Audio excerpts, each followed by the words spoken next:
I'm just dusting my office today. You know, like I always say, it's very important to be shipshape here in the big harbor. Oh, look up there. But there's a lot of dust up there. And I bet I can reach it. Oh, no, not tall enough. What can I use? I'll use this stool. That'll do the trick. See now, here we go. No, still not tall enough. I know. I'll put the stool on the chair, and then... Oh, no. It was very wobbly. It was too dangerous. I don't want to get into the same kind of trouble that Emily did the other day. Well, let me tell you about it.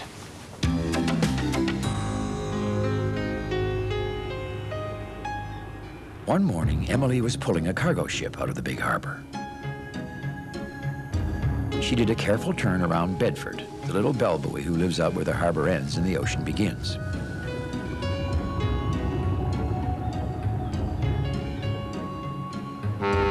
Here we are, Emily called to the ship. You're on your own now. Thanks, Emily, said the ship. That was great tugging. Well, thank you, said Emily.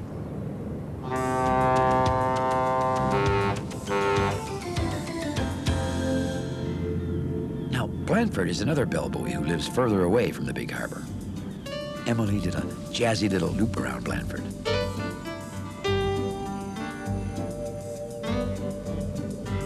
Then she did it backwards, just for fun.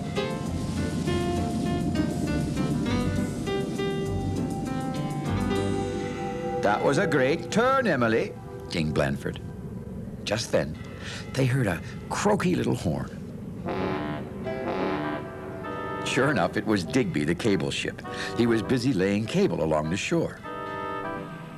Emily makes the best turns in the big harbor, shouted Digby.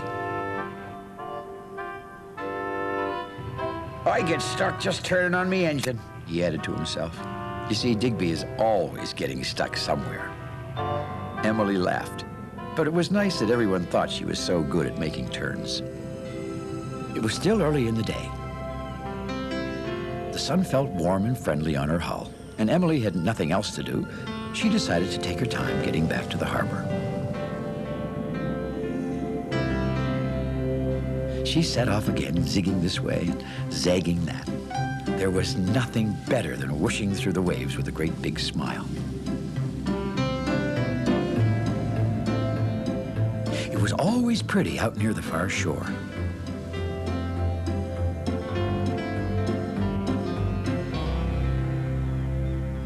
Off in the distance, Emily could see a very special sight. The Pictou Peaks. Now, the Pictou Peaks are giant rocks that poke up out of the shallow water along the shore. They have the most amazing shapes worn down by the waves. Of course, Emily had seen the Pictou Peaks many times before on her way home. The peaks are a dangerous place for a boat to float, but today, well, today they look different. Today, they look like a fun place to do fast turns. Should I? She thought. Well, the next thing she knew, Emily's engine began to pound louder, and her propeller seemed to be leading her toward the Pictou Peaks without her even doing anything.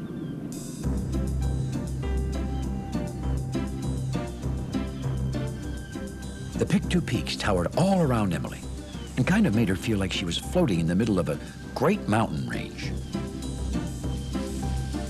She did a lazy little loop around one of the smaller peaks. It's not dangerous at all, she thought to herself. Emily sped up a little and did a snappy spin around a bigger peak. This time, she could almost feel the rocks against her bumpers. This is fun, she shouted out loud. Emily began to make more turns around the Pictou Peaks. And you know, it was kind of funny, but the faster she went and the closer she got to the peaks, the smaller they seemed, and the bigger Emily felt.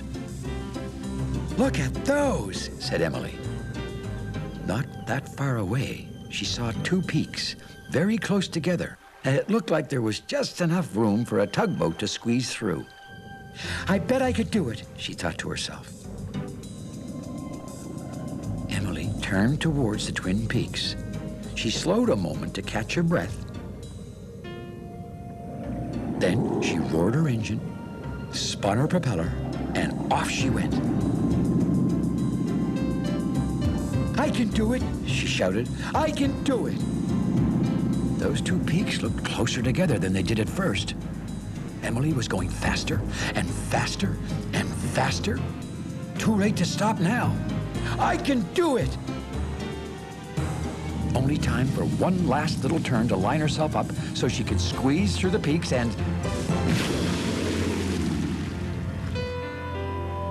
Suddenly, everything was very, very still. Emily tried to move, but she couldn't. She was stuck between the Twin Peaks.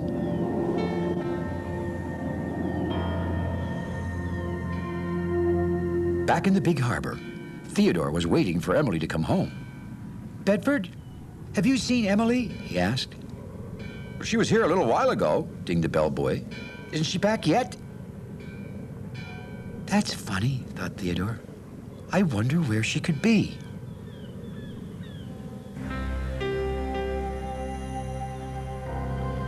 "Things like this only happen to Digby," groaned Emily. You see, Digby the cable ship was always getting stuck, not her. After all, she made the best turns in the whole harbor. "I bet I could get out of here by myself," she decided. Emily began to wiggle and jiggle and rock and roll back and forth, trying to get herself unstuck from between those peaks.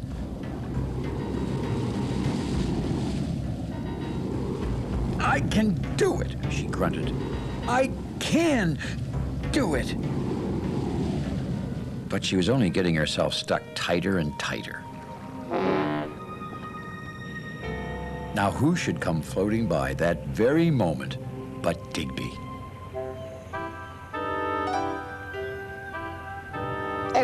Am I stuck?" said Digby. "I'm stuck," replied Emily quietly. Did I get you stuck?" continued Digby. "I got myself stuck," said Emily. "So, you're saying then," Digby went on, "that I am not in any manner whatsoever, at all, currently stuck?" You see, Digby just couldn't believe that someone other than himself was stuck somewhere. Especially Emily.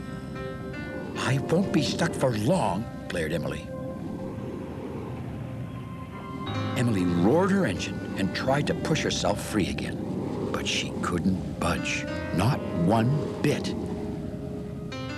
"Don't worry, Emily," shouted Digby. "I'll get help." Digby began blasting his croaky little horn before Emily could say a word. She certainly didn't want the whole harbor to know that she was stuck. Theodore was just about to turn back to the harbor when he heard the croaky horn. "That's Digby," he said. "He's probably stuck again."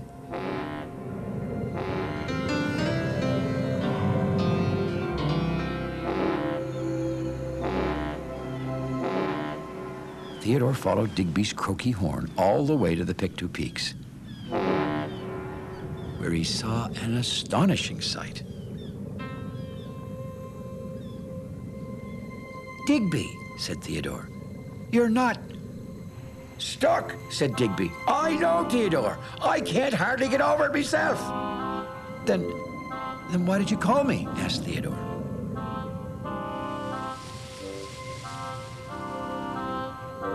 Theodore slowly turned to look where Digby was looking and saw an even more astonishing sight. "Emily, what are you doing there?" "Stuck," muttered Emily.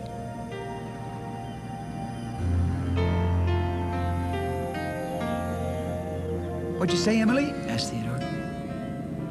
"I'm stuck," mumbled Emily. "You're what?" asked Theodore. "She says she's stuck, Theodore," hollered Digby. Well, Theodore just couldn't believe it. Emily never got stuck. "Well, what happened?" he asked. Did a big wave suddenly come up and push you into those peaks?" "No," said Emily. Did a huge whale knock you off course? Theodore went on. Not exactly, said Emily. Did you slip on a giant sea snake? Theodore was running out of things to think of. I just got stuck, said Emily quietly. Well, don't worry, said Theodore. I'll get you out of there.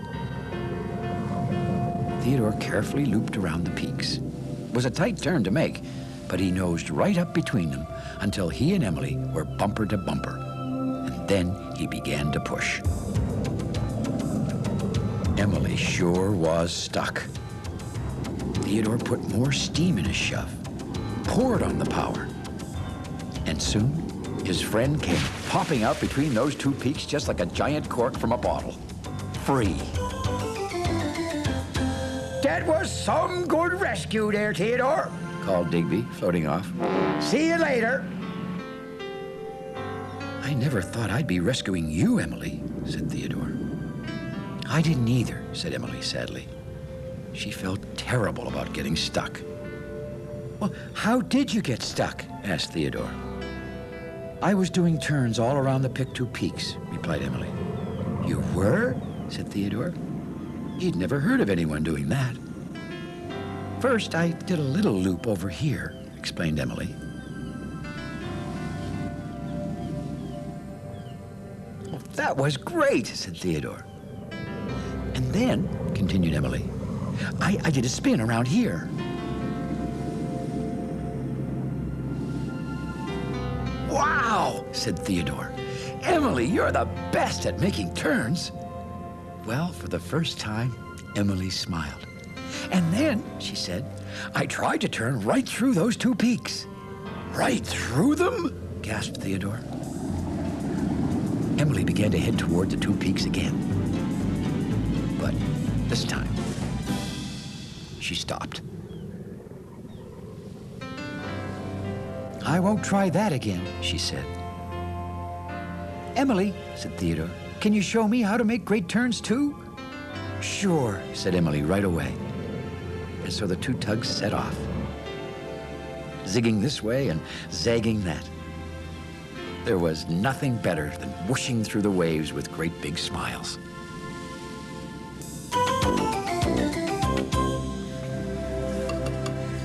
You know, I think I'm going to do the safe thing, like Emily. Yeah. This goes over here. And this goes over here. Oh, but how am I going to reach up there and do my dusting? I have an idea. Ha ha. If the harbor master can't go to the ceiling, then the ceiling must come to the harbor master. Thanks for visiting us here in the Big Harbor, and we'll see you all again next time. Bye-bye. This is much better. I'll have this office ship-shape in no time. Theodore, he's a tugboat and a friendly tugboat too. A friendly tugboat too. Oh, Theodore likes to do the things that friendly tugboats do. Pushing and a pulling in the great big harbor, in the great big world is so much fun. So many brand new things to discover. Waking with the sun, gotta get the job done. Oh, Theodore and Emily, Vodak, Hank and George, and the harbor master too.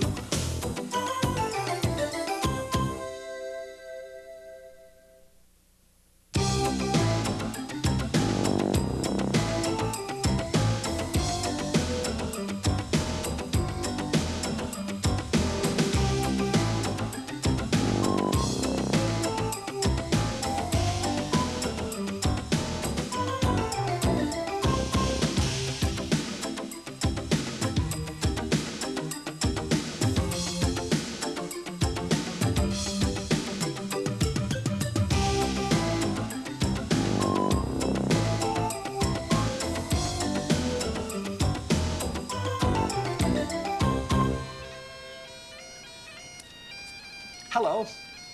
Oh, my goodness. It's that time. Can you hear those bagpipes? That's my friend Rodney. He works here in the Big Harbor. Oh, he's going away to bagpipe school. and he's playing the bagpipes to say goodbye to me. Goodbye, Rodney. Bye-bye. Bye. You know, saying goodbye to someone can be hard. Have you ever not wanted to say goodbye? Yeah. You know, not long ago, Theodore had to say goodbye to a special friend. Oh, but that's a good story for today.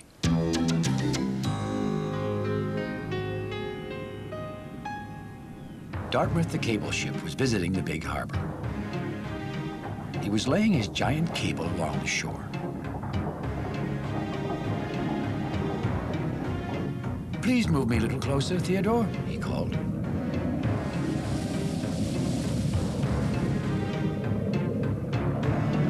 Theodore helped push the great ship a little closer to shore. Thanks, Theodore, said Dartmouth. I really couldn't do this without you. You're welcome, smiled Theodore. He just loved helping Dartmouth steer in and out of the winding inlets and coves around the big harbor. It was an important job, but most of all, Dartmouth was so nice. Oops, called a voice.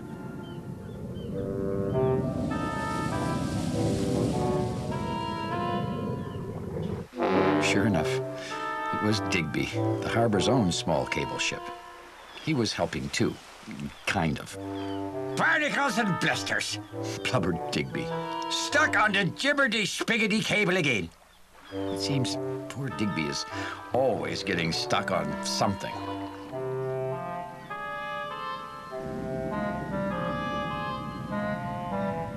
Theodore helped Digby untangle himself. There you go, Digby, smiled Theodore. Thanks, Theodore, said Digby. I think I spend more time helping Digby than Dartmouth, he thought to himself with a grin. It sure is a great day to lay cables, said Dartmouth. The greatest, agreed Theodore. The finest kind of day, chirped Digby. I don't think there was anything those three liked better than laying cables together, and talking about cables together, and, well, just being together.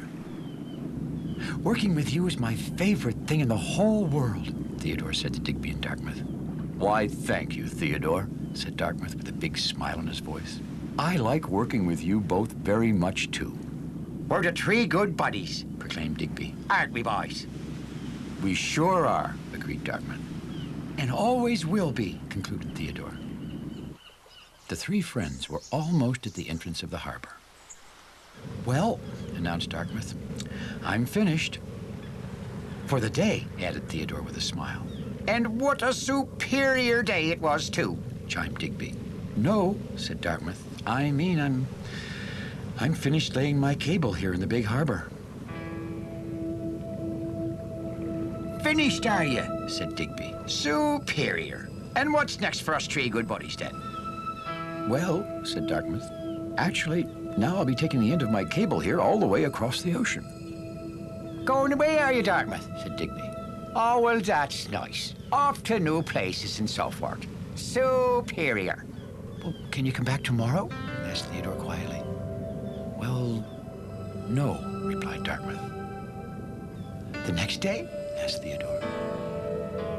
Well, no, repeated Dartmouth. When can you come back, Dartmouth? Continued Theodore. Theodore, said Dartmouth slowly, I won't be coming back to the big harbor for a long time. Well, it suddenly felt like all the air had leaked out of Theodore's bumpers. Dartmouth was leaving. Theodore was so surprised and upset, he couldn't think of anything to say next. Digby, said Dartmouth, since I won't be here, someone has to look after my cables. Well, that's only natural, said Digby. I certainly hope you can find someone good. Would you like to be in charge of my cables when I'm gone? Asked Dartmouth. Would I? Shouted Digby right away. All my starfish and little oysters, would I ever? Should I check cables every day, or some cables one day and others the next? Or maybe half the cables in the morning and half... Hey, what happened to Theodore? Asked Dartmouth suddenly. Now, that's funny, said Digby. He didn't even say goodbye. Theodore floated off by himself. "I don't want Dartmouth to leave," he said softly. "I don't want to say goodbye." Saying goodbye felt like losing a friend, and that felt awful. The next morning, the other tugs set off for work. The dispatcher asked Theodore to stay behind a moment.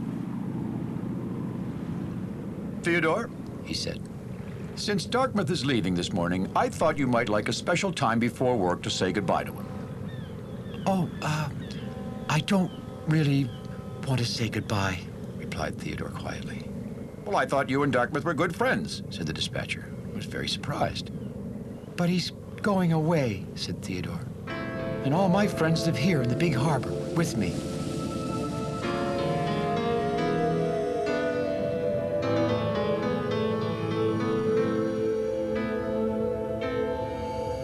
Theodore's job that morning was moving Barrington barge.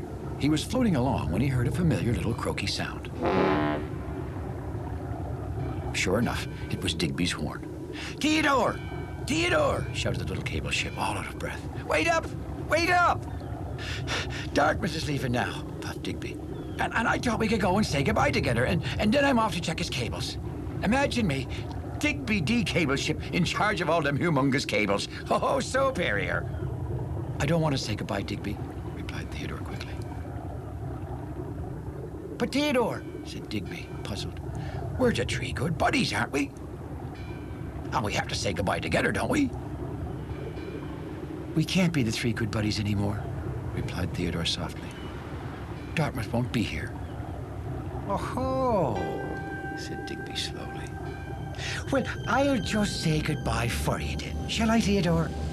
And with that, Digby floated off as fast as he could. After Theodore had finished moving Barrington barge, he started to go home to his dock. Just then, the harbor rumbled with the sound of a deep, powerful blast. It was Dartmouth's whistle. Two more long blasts followed. With a sudden chill, Theodore knew Dartmouth was saying goodbye to the harbor. Then, suddenly, a different sound echoed through the big harbor. It was Digby's horn. And it sounded like he was in trouble.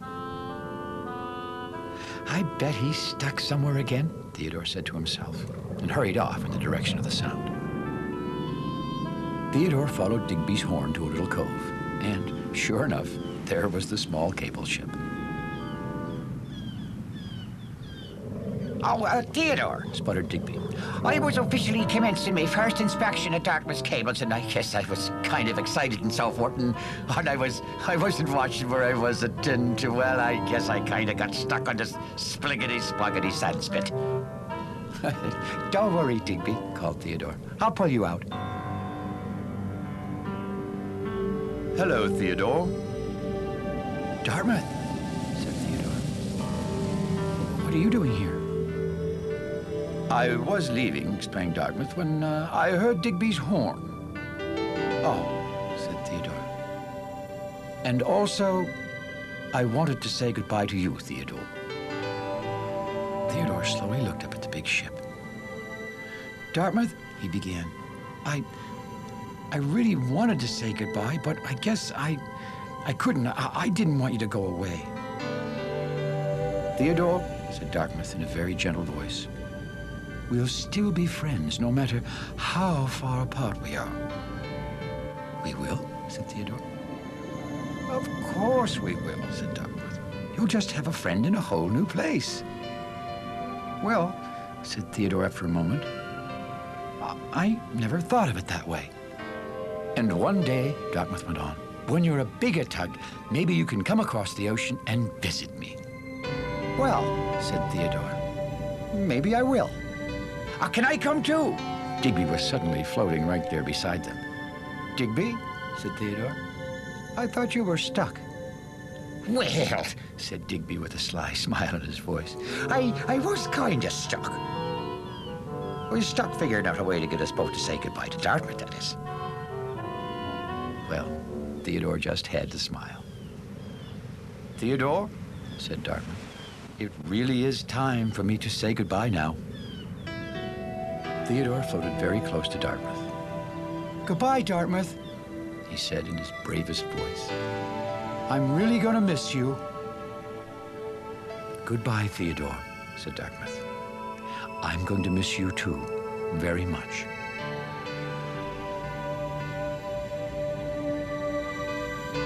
It seemed everything in the big harbor stood still for a moment. Then,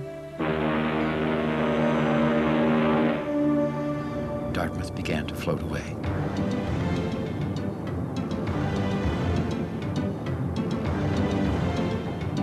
Streaming his giant cable behind him.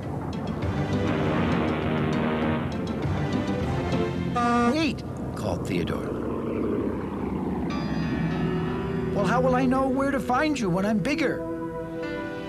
I'll always be at the end of this cable, called Dartmouth. Anytime you want me, all you have to do is give it a tug.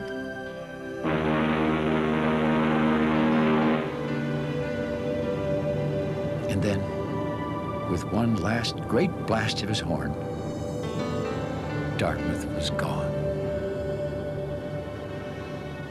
Oops! It was Digby. Theodore, I think I really am stuck this time. Oh, God, I wonder how am I ever going to take care of these great big cables? Don't worry, Digby, smiled Theodore. I'll always be here to help you. Theodore quickly got Digby untangled. And the two set off to check cables together. It sure is a great day to check cables, said Theodore. Finest kind of day, chirped Digby. Theodore? Yes, Digby, said Theodore. We're still the three good buddies, aren't we? We sure are, smiled Theodore, glancing at Dartmouth's cable. Superior, said Digby.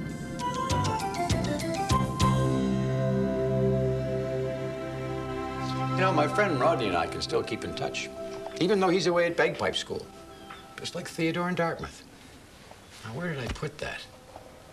Oh, here it is. You see, Rodney left me this tape of him playing the bagpipes. See? I just put it in my machine.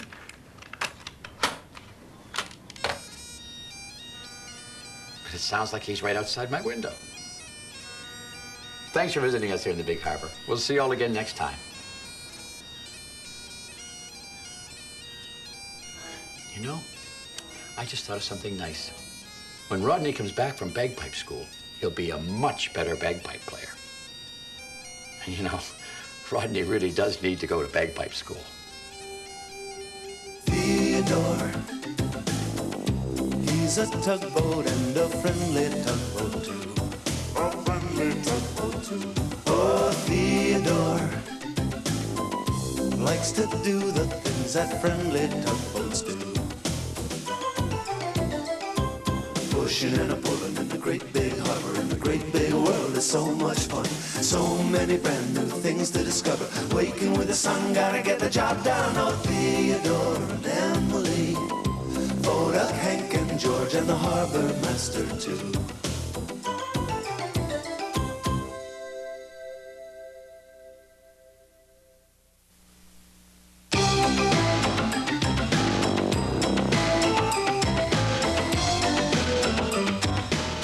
Enjoyed your Theodore Tugboat stories.